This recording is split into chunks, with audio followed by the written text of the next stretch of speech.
Welcome to another deep dive, you guys. So this time around, it looks like we're going to be talking about John Green's The Fault in Our Stars. Okay. Yeah, sounds good. And yeah, so we got a bunch of excerpts, looks like from a listener. And it seems like they really want to dig in and figure out what makes this book tick. You know, what are some of the big things to think about? Yeah, definitely. Some of the themes, maybe some of the memorable characters, and some of the details that maybe, you don't really notice the first time through, but they kind of stick with you. Right, It, right.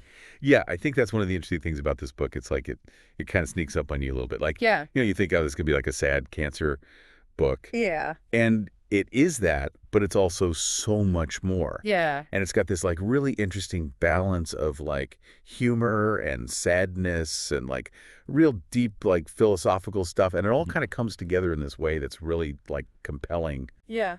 I think you hit the nail on the head there. It's definitely compelling. And speaking of compelling, I think we got to start with Hazel Grace Lancaster. Okay. Right? She's our main character. She's the one kind of leading us through this story. 16 years old, living with terminal cancer. She's got to like lug an oxygen tank around everywhere she goes. I mean, Right. And she's it's a lot. Yeah, she's super self-aware though. Like, she's not in denial about her situation at all. Hmm. And it's not just like the physical stuff, like the oxygen tank. It's her whole outlook on life. Well, She's got this like really sharp wit, this kind of cynical sense of humor that she uses to deal with everything.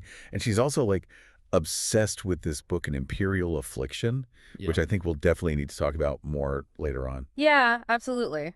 I mean, it's like she uses that humor as a shield almost, right? Yeah. To kind of protect herself from the weight of it all. Exactly. It's like a defense mechanism, but it's also what makes her so relatable. Yeah. She's going through something incredibly tough, but she's still finding ways to laugh, to like find moments of joy, and to connect with the world around her. Right. And then we got Augustus Waters. He kind of bursts onto the scene at this cancer support group, and he's like Oh, yeah. the total opposite of Hazel in some ways, right? He's charming, he's confident, he rocks that prosthetic leg with like so much swagger. Yeah, he's got this like infectious energy. Yeah, He's determined to live a life that matters, to like leave a mark on the world. totally. And he's got that thing with the unlit cigarette, right? Always holding it in his mouth. Oh, yeah, the metaphors. He loves those. So what's that all about? Is it just a metaphor or is there something deeper going on there? I think it's definitely deeper than that. It's almost like he's trying to reclaim power, Uh-huh. like to exert some control over a situation that feels completely out of his hands.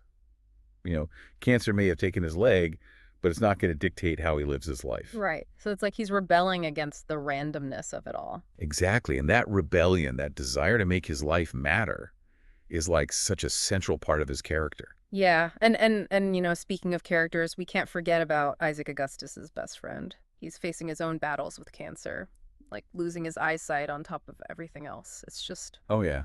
heartbreaking. Yeah, it's tough. But even with all that he's going through, Isaac never loses his sense of humor. Mm. Like, he uses it as a coping mechanism, Right.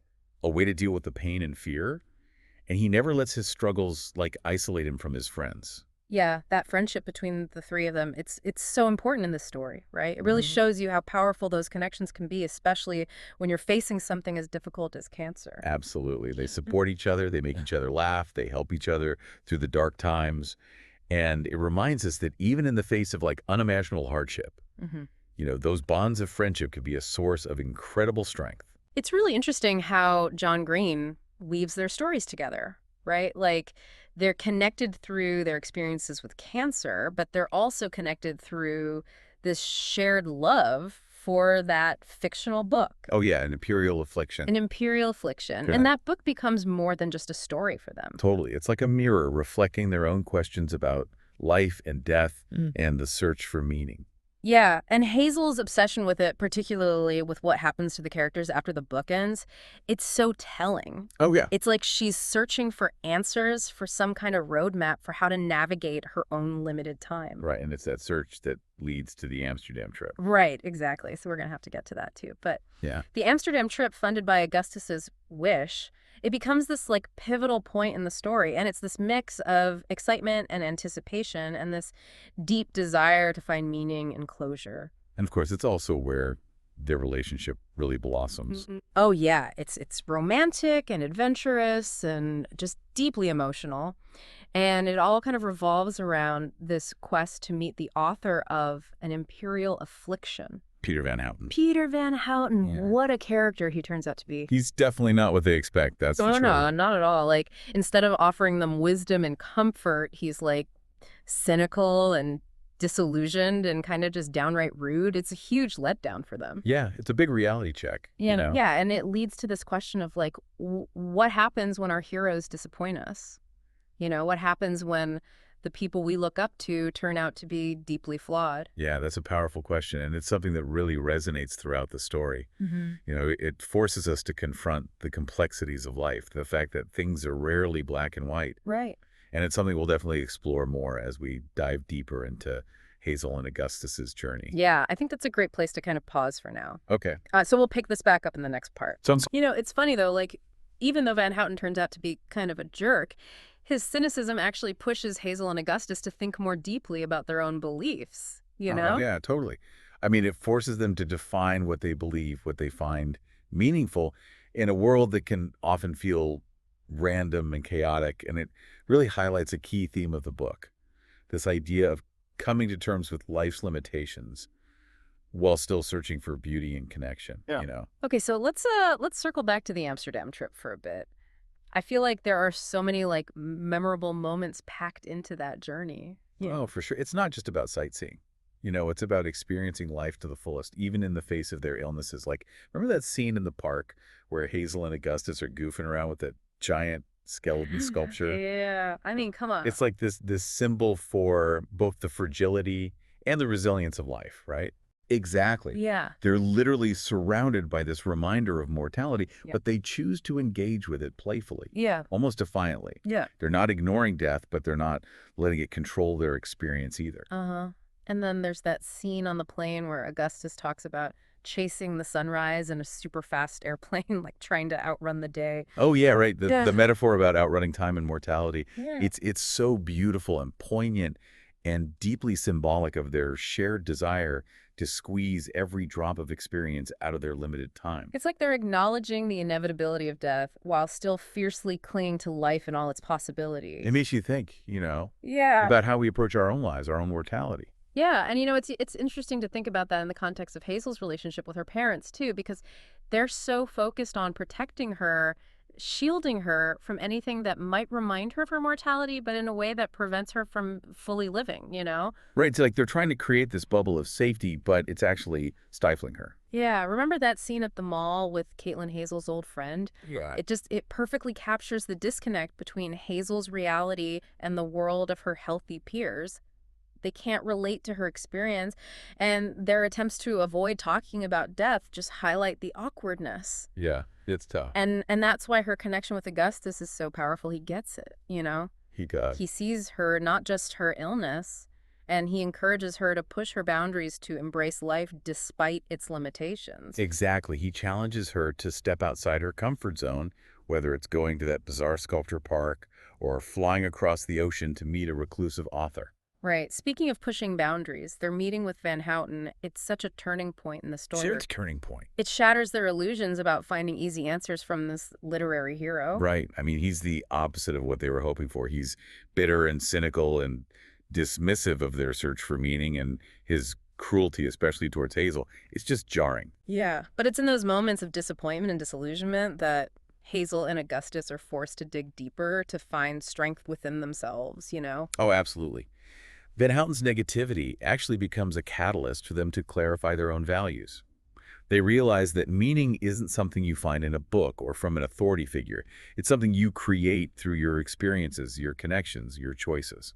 And those choices become even more crucial when Augustus's cancer returns. Oh, man. It's like a punch to the gut for them and for us as readers. I know, it's just heartbreaking. Their shared future is suddenly ripped away, and they're forced to confront the harsh reality of their limited time together. But even in the face of that devastating news, their love for each other just shines through. It really does. Remember that scene where Hazel finds Augustus's pre-funeral plans, like the one he planned for himself? Oh my God, that scene gets me every time. It's so powerful. It's this perfect blend of humor and heartbreak. It shows how deeply he loved her, how he wanted to make her laugh even as he faced his own mortality. And Isaac's eulogy delivered with his trademark humor, it's so touching. It's a beautiful A eulogy. testament to the enduring power of their friendship. Absolutely. It reminds us that even in the face of loss, we can find solace and strength in the love and laughter we shared with those who are gone. And then there's Hazel, left to navigate her grief and make sense of a world without Augustus. It's rough. It's raw and honest and incredibly moving. It is. But even in her pain, you see her strength and resilience. She refuses to let grief consume her. She chooses to remember the good times, to cherish the little infinity she shared with Augustus. It's interesting how even in her grief, Hazel is still drawn back to an imperial affliction. Like, Yeah. she still wants to know what happened to the characters, Yeah. especially Anna's mother. Right.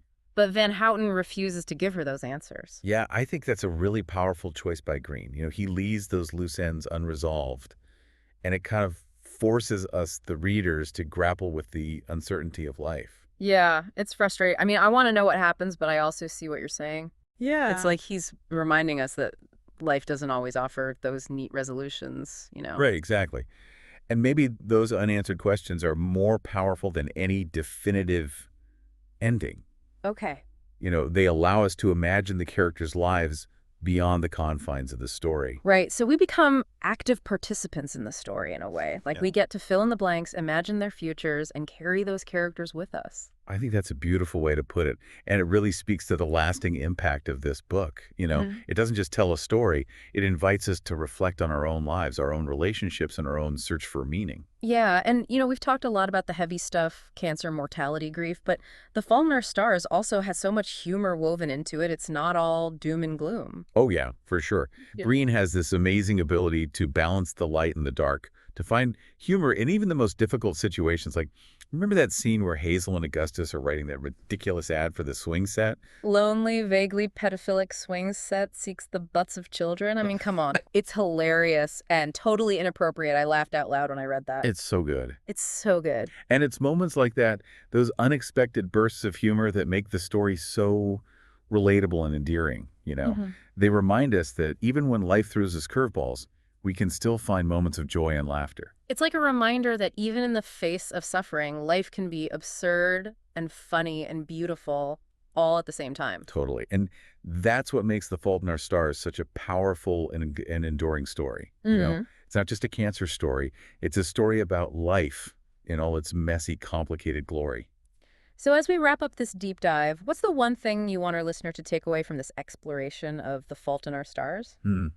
I think it comes down to this: the search for meaning isn't about finding grand answers or achieving some epic destiny. Okay. It's about those little infinities, those moments of connection, love, and joy that we experience along the way. It's about embracing the messiness of life and finding beauty in the unexpected. Beautifully said. And hey, listener, maybe those unanswered questions about the characters are a gift. It means the story doesn't really end when you close the book. Right. It lives on in your imagination, and you get to be a part of that. I love that the real sequel is the one we create in our own minds, the one that continues to unfold as we reflect on the story and its impact on our lives. So there you have it, our deep dive into John Green's The Fault in Our Stars. We hope you enjoyed exploring this incredible book with us. And hey, if you find yourself pondering the big questions or just craving a good laugh cry, we highly recommend revisiting this story. It's a good one. It's one that stays with you long after you finish reading it.